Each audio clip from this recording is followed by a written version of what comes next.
I remember clear as day. A few months ago, I was in the hospital because I was diagnosed with complete heart failure at the age of 16. I had lived in the hospital for 3 whole months, but these 2 weeks I'm talking about were weird. Every week they had nurses working the day shift and the night shift. The night shift nurses were always good, but there was something off about one of them. One night I was doing my usual routine. The day nurses would always give me privacy, and usually the phlebotomist would come to draw blood for my heart transplant. This night was different. I heard this really deep laugh, and this large man came into the room before I went to shower. Mind you, I had my mother help me because it was really hard to do with an IV pole. I asked for some privacy because most of the night nurses would give me some privacy when showering. But this guy kept peeking his head through the door, giving me a perverted look. When I got out, I said, "I'm glad I'm not the only tall guy here." Then he said, "That makes us closer together." Really creepy smile. And then he put his hand on my shoulder and tried bringing me closer. I told him, "Hey, it's getting pretty late. I should get to bed." So I climbed in the hospital bed, and he did his nightly checkup until it came to the eye checkup. When he shined the light in my eyes, he sounded flirty, saying, "You have pretty eyes." I was going to smack him for that. Why would he say that to a 16-year-old dude?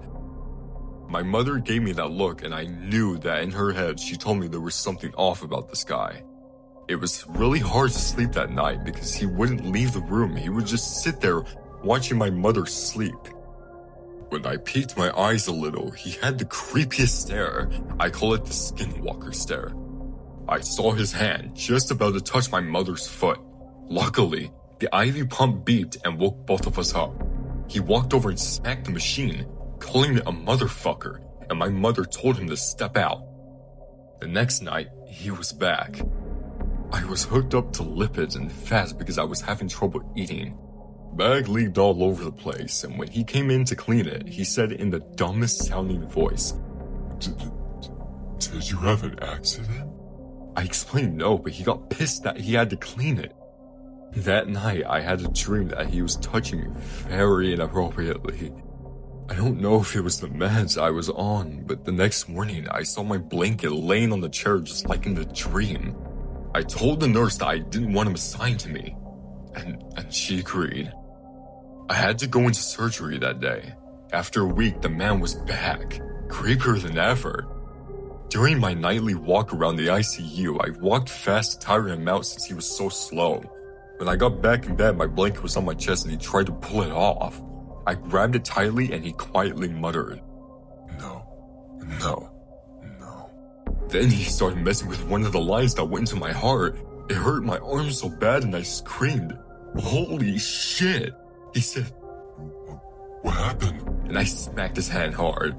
I yelled, "Cut your shit out, or I will report you to the charge nurse." And then he stormed out of the room. I told my mother about it, and she said, "Good job." I remember later that night, he came back again. This time, he just sat by my bed, breathing in my face and touching my hair. I woke up and told him, "Get the hell out, man." He said, I thought we were together. and then left. Thank God, I told myself. The heart transplant surgery eventually came and it went well. If it hadn't, I wouldn't be telling this story. They took me out of the ICU and put me in a regular hospital room. When I left the ICU, I looked down the hallway and saw that man staring at me with his head tilted, smiling and waving. I told the nurses in the cardiac care unit about him, and they said he'd gotten a lot of complaints from patients.